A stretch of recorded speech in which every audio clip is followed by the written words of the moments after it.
Arkadaşlar hepinize merhaba. Bu tarz videolarımda kullanmak için satın almış olduğum DJI Mic 2 iki farklı set olarak karşımıza çıkıyor. Çift mikrofonlu set ve tek mikrofonlu set.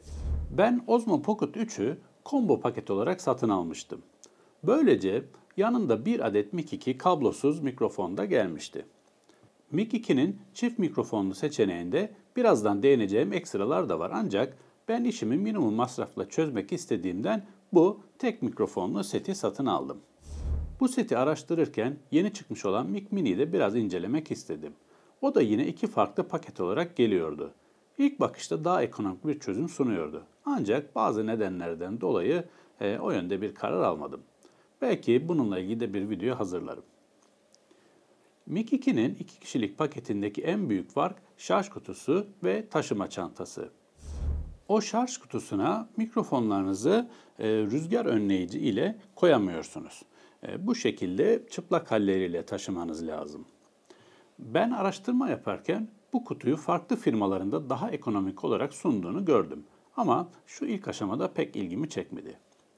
Çantaya bakarsak 2 kişilik versiyonda Pocket 3'ünküne benzer bir taşıma çantası gelirken tek kişilik versiyonda bu kese benzeri bir çanta geliyor.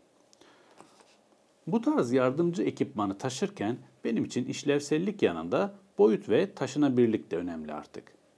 Takdir edersiniz ki kameralar, lensler, tripodlar vesaire derken çantalarımız büyüyor. O yüzden hem tek vericinin ihtiyacımı tamamlaması, hem daha ekonomik bir çözüm oluşu, hem de küçük ama kaliteli ve ikinci vericiye de yer imkanı sağlayan bu keseyle gelen bu set benim için doğru olandır diye düşündüm. Pocket 3 videosunda Mic 2'ye özel bir bölüm yapmam lazım demiştim. Şimdi biraz derinlemesine bakalım. Önce vericimiz.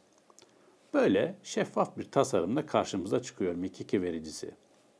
Arkasında üzerimize ya da farklı bir yere takabileceğimiz klipsi mevcut. Kutu içeriğinde yer alan güçlü mıknatısla üzerinize de tutturabilirsiniz. Aynı şekilde metal yüzeylere de bu mıknatıs vasıtasıyla sabitleme şansınız var. Mıknatıs oldukça kuvvetli.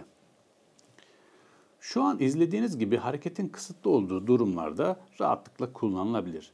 Ancak Pocket 3 videosundaki çekimde belirttiğim gibi mikrofona temas edecek şekilde eliniz kolunuz sürekli hareket ediyorsa arada kontrol etmeniz iyi bir fikir olabilir. Ayrılmasa da yüzeyler kayarak birbirinden uzaklaşabiliyor. Buna dikkat edin derim. Alt kısımdaki bölüm şarj kutusunda şarj yapmamıza imkan tanıyor. Sol tarafta kayıt durum ledini görüyoruz. Bu led kayıt esnasında kırmızı renkte sabit bir ışık verir. Işık yoksa kayıt yapılmadığını gösterir. Fasılalı şekilde yanıyorsa alıcının sesinin kısık olduğunu gösterir. Bu tip C bağlantı noktamız. Buradan mikrofonunuzu şarj edebilir hem de bilgisayar bağlantısını sağlayabilirsiniz. Mikrofonlar bilgisayar bağlantısında 70 dakika gibi bir sürede tamamen şarj olurken 6 saatlik bir kullanıma müsaade ediyor. Alıcı da aynı süreye sahip. Bu gördüğünüz tuş ise kayıt düğmesi. Herhangi bir cihaza bağlı olsa da olmasa da bu düğmeye basarsanız vericinin 14 saatlik ses kaydına imkan tanıyan 8 GB'lık belleğine ses kaydını başlatıyorsunuz. Bunu 24 bitlik kayıt seçeneğinde yapabiliyor. 32 bit float seçeneği de var. Düğmeyi 3 saniye basılı tutarak vericinin Bluetooth modu ile alıcı modu arasında geçiş yapması sağlanıyor. Birazdan değineceğiz. Vericinin sağ tarafına baktığımızda en altta açma kapama düğmesini görüyoruz. Düğmenin 2 saniye basılı tutarak açma kapama işlemini gerçekleştirebilirsiniz. Aynı düğme verici açıkken tek basışta gürültü azaltma sistemini aktif ya da pasif duruma getirmeye yarar. Örneğin şimdi buraya kadar gürültü engelleme açık değildi. Şimdi tek tuşa basarak gürültü engelleme sistemini açacağım. Biraz da öyle kayıt alalım. Bir üstünde ise bağlantı düğmesi var. Bu düğmeyi 2 saniye basılı tutarak Bluetooth cihazlarınızla eşleştirmeye başlayabilirsiniz. Birazdan nasıl bağlantı yapılacağını size göstereceğim ama o asıl görevinin dışında bu düğmeyi kaydı başlatma, durdurma fonksiyonu içinde kullanabiliyorsunuz. Bunun için tek bir kez basmanız lazım. Aslında açma kapama düğmesinin yan göreviyle bu düğmenin yan görevi değiştirilmiş olsa daha mı iyi olurdu diye düşünmedim de değil. Ya da yanında küçük bir simge olsaydı yan görevi hatırlamak daha kolay olabilirdi. Bu üstteki durum LED göstergesi. Onun da verdiği ışıkların anlamlarına hemen bakalım. Arkadaşlar bu LED sürekli yeşil olarak yanıyorsa mikrofonumuz alıcı modundadır ve alıcıyla bağlantısı sağlanmış demektir. Yeşil ışık hızlı bir şekilde yanıp sönüyorsa bağlantının kurulmaya çalışıldığını gösterirken daha yavaş bir şekilde yanıp sönmesi alıcı ile bağlantı sağlanmadığına işarettir. Eğer bir alıcıya değil de Bluetooth üzerinden bir cihaza bağlantı sağlayacaksanız ışık bu sefer mavi renge dönüyor ama az önce anlattığım şekilde davranış sergiliyor. Işık yanma ve yanıp sönme ifadesi değil, sadece rengi değişiyor. Eğer bir alıcıya ya da Bluetooth cihaza bağlantı sağlandıktan sonra gürültü azaltma fonksiyonunu aktif ederseniz ki bunu az önce yapmıştım, LED'imiz sarı ışık vermeye başlıyor. Şu an olduğu gibi. Eğer bir cihaza bağlantı yok ise LED ışık yine sarı ışık verir ama bu sefer yanıp söner. Mikrofonunuzla tek başına kayıt alırken bu şekilde görürsünüz. Bu özelliği bağlantınızın kontrolü için de kullanabilirsiniz. Mesela şu an sabit bir şekilde yandığından alıcıyla bağlantım var demek. Bir de kırmızı renk var. Bu mikrofon şarjının %10'un altına düştüğünü gösteriyor. Buraya kadar olanlar cihaz açıkken ve çalışırkenki durumdu. Bir de şarj aşamasındaki durum var. Burada bize yeşil ışık gösteriliyor. Bir DJI standart haline gelmiş olan mantıkla yeşil ışık yanıp sönüyorsa şarjın %25 altında, 2 kere yanıp sönüyorsa 25'te 50, 3 kere yanıp sönüyorsa 50 ile 75, 4 kez yanıp sönüyorsa 75'in üzerinde olduğu anlamına gelir. Unutmadan kırmızı ve yeşil hızlıca dönüşümlü olarak yanıyorsa bu da güncelleme yapıldığına işarettir. DJI'nin bu bilgilendirme sistemini ben seviyorum. Ne kadar şarjınız olduğunu ya da tam şarja ne kadar zaman kaldığını kestirmenize yarıyor. Bu mantık şarj kutusunda olduğu gibi diğer DJI ürünlerinde de aynı şekilde. Şimdi gelelim alıcıya. Küçük ve hafif olması bir avantaj. Alıcı kızağı sayesinde kameranın üst kısmına tutturuluyor. Burada bir kilitleme mekanizması yok. Yani eğer tripodda sabit olarak kullanmayacaksanız hareketinizle yerinden çıkmamasına dikkat edin. Ön tarafta ekranımız ve ekranın hemen sağında bir kadran bulunuyor. Bu kadranı tıklayarak ya da çevirerek seçme ve değiştirme işlemlerini uygulayabiliyorsunuz. Satın almadan önce ekranın küçüklüğü rahatsız edecek mi, ulaşmak istediğim ayarlara ulaşmakta zorlanacak mıyım diye biraz endişem vardı. Ama ilk kurcalamaya başladığım anda bile ihtiyacı karşıladığını gördüm. Alıcının sağ tarafında açma kapama tuşu yer alıyor. Bu tuşa uzun basarsanız açma kapama işlemini gerçekleştirir. Eğer ana ekranda değilseniz tek basışınızla sizi ana menüye döndürür. Ana ekrandaysanız ise tek basışınız ekranı kilitlemeye ya da kilidini açmaya yarar. Alıcının sol tarafında vericilerden gelen sesi kameraya aktarmak için kullanacağımız TRS kablo için bir çıkış portu ve dilerseniz sesi eş zamanlı dinlemek için bir kulaklık çıkışı bulunuyor. Arka tarafta bir tip C yuvası görüyoruz. Bu hem bilgisayar bağlantısı yapmaya hem de alıcıyı şarj etmeye yarıyor. 6 saatlik kullanım sunduğunu az önce söylemiştim. Alıcının arka tarafı da mıknatıslı. Bu sayede metal yerleri de tutturma şansınız olabiliyor. Bu gördüğünüz ise direkt bağlantı yapmamızı sağlayan kızak şeklinde bir bağlantı yeri. Kutunun içinde tip C USB ve Lightning bağlantıyı sağlayan birer aparat geliyor. Bu aparatı gördüğünüz yere iliştirdikten sonra cihazınızda kullanım sağlayabiliyorsunuz. TRS kabloyu kullanamadığınız durumlarda denenebilecek bir yol. Bu gördüğünüz ise şarj kutusu için şarj noktası. Ana menümüzde kayıt modu, alıcının kazanımı, bağlı vericiler, her birinin şarj durumu, sinyal seviyesi, ses seviyesi, gürültü azaltmanın aktif olup olmadığı, alıcıya kulaklık takılı olup olmadığı gibi bilgiler gösteriliyor. Eğer verici üzerinden dahili kaydı başlatırsanız ekranda ilgili vericinin etrafında kırmızı bir çerçeve göreceksiniz. bilgilendirme konusunda epey cömert davranılmış. Aşağı ya da yukarı kaydırarak ayarlara erişebiliyorsunuz. Ekranı yukarı kaydırmak menülerde geri gitmeye yarıyor. Aşağı kaydırdığımızda menü karşımıza çıkıyor. Burada ister ekrana, ister kadrana tıklayarak menünün içine giriyoruz. Ana menü içerisindeyken ekranı yukarı kaydırırsanız bağlı verici için hızlı bir menüye ulaşıyorsunuz. Burada ilk seçeneğe tıklarsanız ilgili vericinin bağımsız kayda başlayıp durmasını sağlayabilirsiniz. İkinci seçenekte vericinin sesinin kesilmesini ya da açılmasını sağlarken son seçenekte gürültü azaltma fonksiyonunu açıp kapatabiliyorsunuz. Bu ana menüdeyken kadran düğmesini tıklatırsanız alıcı ve vericiler için gain olarak geçen kazanımı yani ses seviyesi miktarı için düzeltmeyi ayarlayabiliyorsunuz. Menülerde aramadan doğrudan buradan erişim çok pratik olmuş. Şimdi ekranı aşağıya kaydırarak menümüzü açalım. Parmağımızla sağa ve sola kaydırarak ya da kadranı sağa sola çevirerek menü başlıkları altında gezebiliriz. Seçim için yine tıklatma yolunu uyguluyoruz. Karşımıza ilk olarak alıcı ayarları menüsü geliyor. Onun içine girersek de kayıt seçim şekli karşımıza çıkıyor. Burada stereo, mono ve güvenlik kanalı olarak seçimimizi yapıyoruz.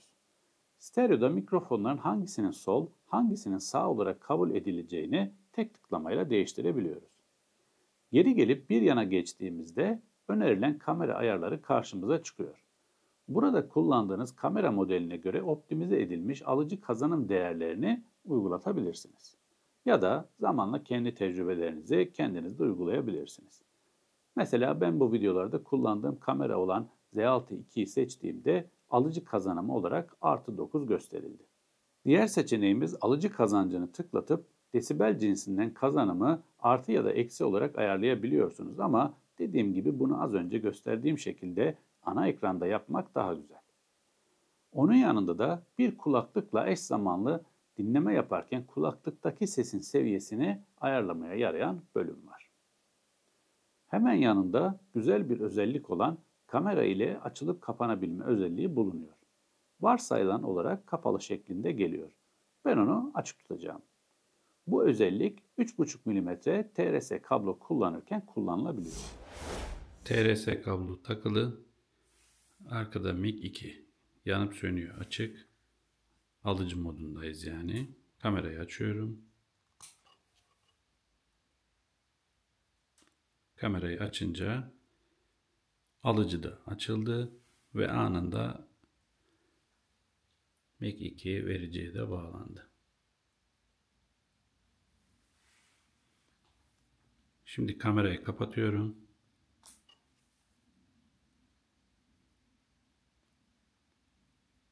Alıcı kapandı ve hemen ardından mic 2'de bağlantı arama moduna geçti. Diğer özelliğimiz alıcının bir vericiye 30 dakika boyunca bağlı olmaması durumunda otomatik olarak kapatılmasını sağlıyor. Bu da varsayılan olarak kapalı olarak geliyor. Ben onu da açık hale getireyim. Son seçenekte de alıcıya verici bağlamayı sağlayan seçenek var. Bu yolla vericileri tanıtırken önceki aygıtların sıfırlanacağını unutmayın. Burada bir de alıcımızla vericilerin eşleştirilmesini size göstermem gerekiyor. MiG 2 seti size ilk geldiğinde zaten alıcı ve vericiler birbirleriyle eşleştirilmiş oluyor. Ama farklı durumlar için eşleştirmeye bakalım. Öncelikle eğer 2 kişilik tam seti aldıysanız ve şarj kutusuna sahipseniz alıcı ve vericileri kutuya koymanız eşleşmelerini sağlayacak. Bu kadar. Ancak tek kişilik set aldıysanız ve sonradan bir verici daha ilave ettiyseniz ya da benim gibi Pocket 3 ile gelen vericiyi tanıtmak istiyorsanız yapmanız gerekenler şunlar. Alıcı menüsündeki cihazı bağlayın menüsüne geliyoruz. Bağlantı yokken TX1 ve TX2 simgeleri gri renkte görünecektir. Bağlantı varken sarı renkte görünür. Öncelikle aynı Bluetooth'ta olduğu gibi alıcı ile verici arasında bağlantı yoksa yeşil durum ledinin yavaş yavaş yandığını göreceksiniz. Eğer durum ledi zaten mavi yanıyorsa yanlış moddasınız demektir. Kayıt düğmesine 3 saniye basarak vericiyi alıcı moduna geçirmelisiniz. Yavaşça yanıp sönen yeşil ışıktan emin olduktan sonra verici üzerindeki bağlantı tuşuna 2 saniye basıyoruz ve yeşil ışığımız hızlıca yanıp sönmeye başlıyor. Belki 1 saniye kadar zaman geçer geçmez zaten alıcı ve vericiler eşleşmiş oluyor. İşlem bu kadar. Eğer tek verici bağlayacaksanız ilkini bulduktan sonra bağlantıyı durdur diyebilirsiniz. İşlemin tamamı bu kadar. Şimdi geçelim verici ayarlarına. İlk seçeneğimiz Low Cut. Bu seçimle 100 Hz ve altındaki seslerin kayda alınmamasını ve daha temiz bir ses kaydını ayarlayabilirsiniz. Hemen yanında verici kazancını görüyoruz. Her bir verici için ayrı ayrı kazanımı desibel cinsinden artı ya da eksi olarak ayarlayabiliyoruz. Evet, az önce gürültü azaltmayı açmıştım. Şimdi videonun bundan sonraki kısmında biraz daha onu kapalı şekilde kayıt yapalım. Bir kere bastım, sarı olan ışık yeşil ışığa döndü. Bu sabit yeşil ışık alıcı modunda olduğumu ve alıcıya bağlantının olduğunu gösteriyor. Diğer seçeneğimiz 32 bit float kayıt. Varsayılan olarak kapalı şeklinde geliyor. Bu özelliği açarsanız daha yüksek bir dinamik aralıkta ses kaydına imkan tanıyor. Sesin dengeli olmadığı durumlarda, ani yükselmelerde ya da alçalma durumlarında bilgisayar başındaki ses düzenlemesini daha esnek hale getirmeye yarar. Tabii bu özelliği açarsanız vericinin kayıt süresinin düşeceğini de hatırlatmak gerek. Kayıt durdurma kilidi etkinleştirilirse kullanıcı kayıt düğmesi aracılığıyla vericinin bağımsız kaydını durduramaz. Düğme ile parazit azaltma açık olarak geliyor. Kapalı olarak değiştirilirse verici üzerindeki bu düğmeye basıldığında gürültü azaltma fonksiyonu aktif edilmez, açık olarak kalsın yine. Otomatik kayıt kapalı olarak geliyor. Açık olarak seçilirse verici açılır açılmaz ya da şarj kutusundan çıkarılır çıkarılmaz ses kaydının başlatması sağlanır. Bu arada ben şu an diğer Mic 2'den harici yani daha doğrusu dahili kaydı başlattım. Bunun içinde depolanacak ses kaydı. Depolama bölümüne girilirse vericilerdeki dahili kayıt alanındaki boşluklar görülebiliyor. Her bir verici için ayrı ayrı formatlama işlemi de buradan gerçekleştirilebiliyor. Titreşimle bildirimde vericinin açılma, kaydı başlatma gibi fonksiyonlara titreşimle geri bildirim vermesi sağlanır. Varsayılan olarak açık gelir. Az önce gürültü fonksiyonunu açarken duymuşsunuzdur. LED gösterge açık olarak geliyor. Yukarıda vericinin üzerindeki LED ışığın bize gösterdiklerini size anlatmıştım. Eğer bunu kapalı olarak seçerseniz verici üzerindeki LED'lerin kapanmasını sağlayabilirsiniz. Menünün son seçeneğinde de tıpkı alıcıda olduğu gibi vericilerin otomatik olarak kapanmasını sağlayabiliyorsunuz. Ana menümüze geri geliyoruz ve son seçeneğimiz olan ayarları görüyoruz. İçine girince ilk seçenek olarak parlaklık çıkıyor karşımıza. Alıcımız üzerindeki ekranın parlaklık seviyesini ayarlayabiliyoruz. Yanında dil ve tarih ayarlamaları var.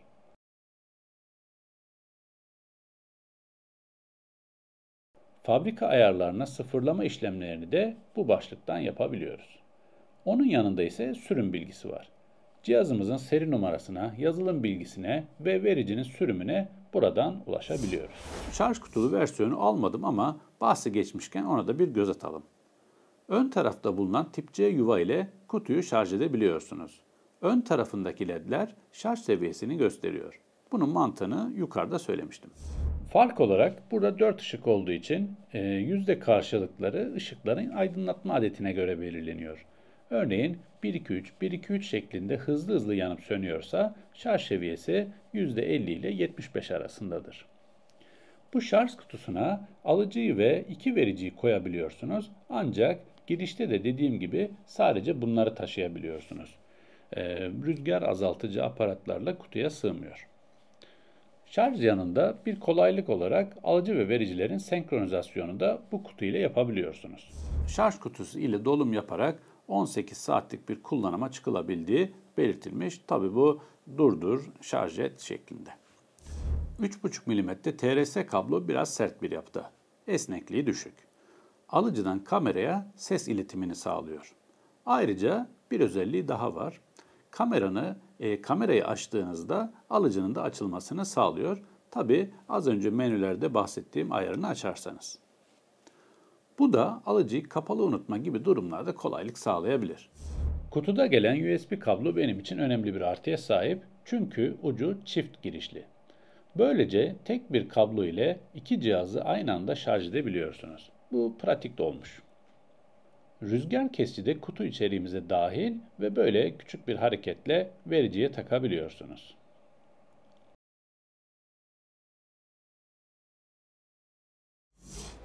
Şimdi gelelim bağlantıya ve bu seti nasıl kullanabileceğimiz konusuna.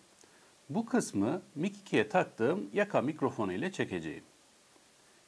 Birinci tür, alıcı ve 3,5 mm TRS kabloyu kullanarak bir fotoğraf makinesinde kullanabilirsiniz.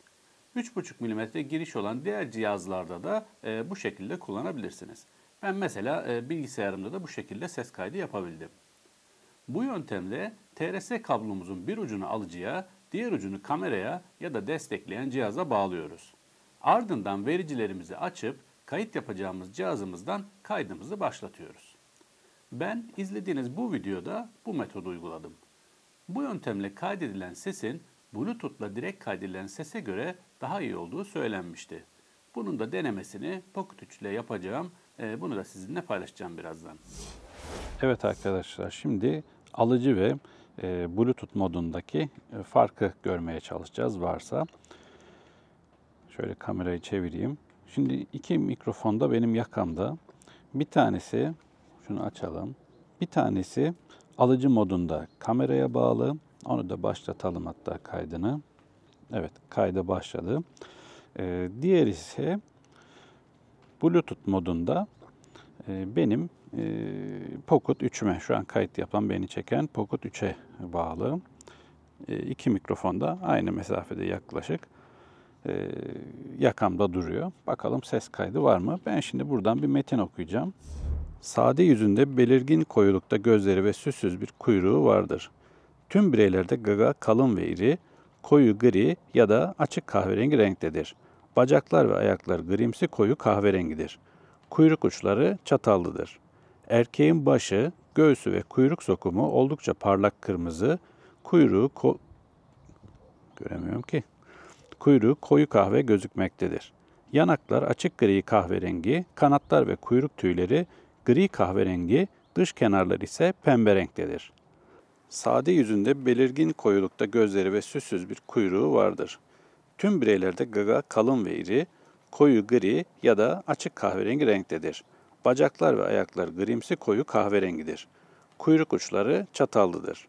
Erkeğin başı, göğsü ve kuyruk sokumu oldukça parlak kırmızı, göremiyorum ki. Kuyruğu koyu kahve gözükmektedir. Yanaklar açık gri kahverengi, kanatlar ve kuyruk tüyleri gri kahverengi, dış kenarlar ise pembe renktedir. 2'de alıcıya ilgili aparatı takarak Android ya da iPhone telefonunuzda, bilgisayarınızda kullanabilirsiniz. Alıcı arkasındaki kızağı kaydırarak çıkarıyoruz ve Apple ürünler için bu kızağı, Android ya da PC bağlantısı için tip C formdaki bu kızağı alıcıya takıyoruz. Ardından alıcıyı bir USB ürün gibi kayıt yapacağımız cihaza bağlıyoruz. İşlem bu kadar. Bunun da kayıt örneğini size göstereyim.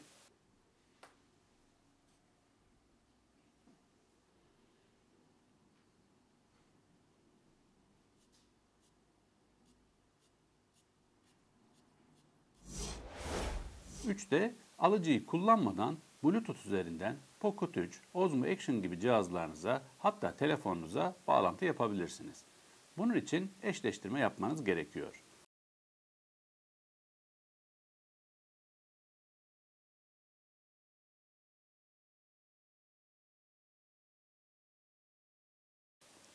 Pocket 3 örneği ardından bir de telefonla bağlantı sağlayıp bir de öyle kayıt alalım. Bağlanılacak cihazı ve vericiyi açtıktan sonra verici üzerindeki kayıt düğmesine 3 saniye basıyoruz ve vericiyi Bluetooth eşleşme moduna sokuyoruz. Bu esnada durum ledi mavi renkte ama yavaşça yanıp sönmeye başlayacak. Ardından bağlantı düğmesini 2 saniye basılı tutuyoruz ve led ışık hızlıca yanıp sönmeye başlıyor. Bağlanılacak cihazı arama aşamasındayız artık. Cihazda görüntülenme sağlandıktan sonra verici seçilir ve eşlenme sağlanır. Bağlantının sağlandığını durum ledinin sürekli olarak mavi ışık vermesinden anlarız.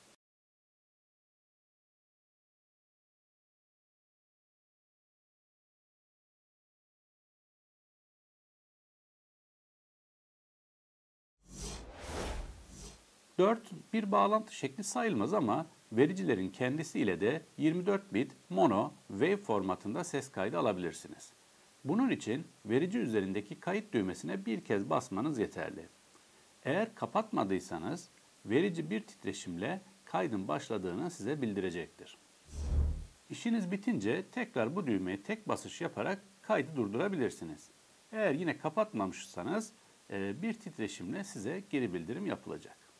Yalnız burada bir durum var. Bu şekilde yapılan kayıtların ses seviyesi oldukça düşük oluyor. -20, -24 desibel seviyelerinde. Bunun bir ayarını da göremedim.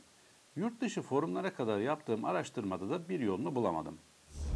Bilgisayarda işleme sırasında ses zaten yüksek kalitede kaydedildiğinden seviyeyi yükseltmenizde bir problem olmuyor. Tabii yine de ekstra bir işlem yükü getiriyor. Bu düğme sadece verinin dahili hafızasına kaydı gerçekleştirir. Başka bir aygıta bağlı olsa da olmasa da çalışır. Ama örneğin Pocket 3'e bağlıysanız Pocket 3'ün kaydını başlatıp durdurmaz. Onu bağlantı düğmesiyle yapıyoruz. Bu noktayı da tekrar hatırlatmak istedim. Güncelleme konusunda hem alıcı hem de verici için eğer varsa güncelleştirme dosyası bilgisayara indirilir. USB kablo yardımıyla kapalı şekilde alıcı ve vericinin bilgisayara bağlantısı sağlanır. İndirilen 1000 uzantılı güncelleştirme dosyası ana dizine kopyalanır. Kopyalama bittikten sonra alıcı ya da vericiler bilgisayardan çıkarılır. Alıcının güncelleştirme işlemi bilgisayar bağlantısı kesilir kesilmez başlar. Eğer verici için güncelleştirme yapıyorsanız bilgisayar bağlantısını kestikten sonra vericinin açılması gerekecektir. LED durum ışıklarını anlatırken söylemiştim. Güncelleştirme yaparken LED ışığın kırmızı ve yeşil olarak yandığını görmemiz gerekiyor. Gelelim son sözlere. Bu kısmı 2 mic 2 ile birlikte kaydedeceğim. Gürültü azaltma kapalı olacak. Bu videonun hiçbir bölümünde ses temizleme yapmadım. Arkaya da müzik koymadım ki sesi iyi duyun, kıyaslayın. Benim en sevdiğim özellik alıcı ve Bluetooth modunda ayrı ayrı cihazlara bağlantı sağlayabilme ve yeri geldiğinde saniyeler içinde bu modlar arasında geçiş yapabilme oldu. Örneğin ben bu videoyu alıcı modunda çekiyorum. Ama birazdan dışarı çıkıp Pocket 3 ile kayıt almam gerekse sadece Bluetooth moduna geçmem yeterli. Mikrofonları her seferinde tanıtmak gibi bir durum yok. Ve dediğim gibi geçiş çok hızlı. Bu tarz ortamlar genelde sessiz ortamlar oluyor ancak ortamı aydınlatan ışıkların hatırı sayılır bir sesi de var. Şimdi o sesi size dinletmek için bir süre susuyorum.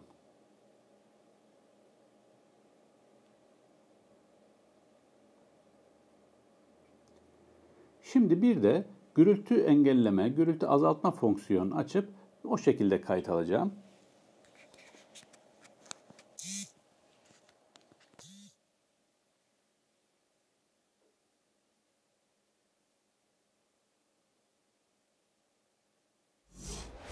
Evet, ilk kayıt muhtemelen biraz daha kirlilik barındıracaktır.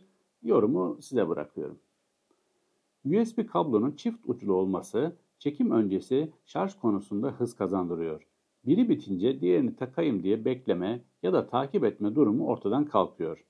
Birçok ekipmanınız varsa en azından bu yöntem bir kolaylık sağlıyor. Mic 2'nin bu versiyonunda bu kese geliyor ama ikinci bir mikrofon içinde yer sunması zaten yeterli ve güzel olan çantanın değerini arttırıyor bence. Kalitesi de gayet iyi. Sadece alıcı için ayrılmış kısım birazcık dar. Oradan çıkarıp yerine koymak biraz zaman alabiliyor. TRS kablo biraz sert demiştim. Kamera ile alıcı arasında bağlantı sağlarken biraz yorabiliyor. Mic 2'nin dahili kaydının ses seviyesi çok düşük. Buna rağmen kalitesi yüksek olduğundan bilgisayarda düzenleme yapınca problem olmuyor. Yine de biraz boğuk bir ses geliyor. Bunu da artık siz deneyerek bulacaksınız. Benim çözüm bulamadığım bir durum.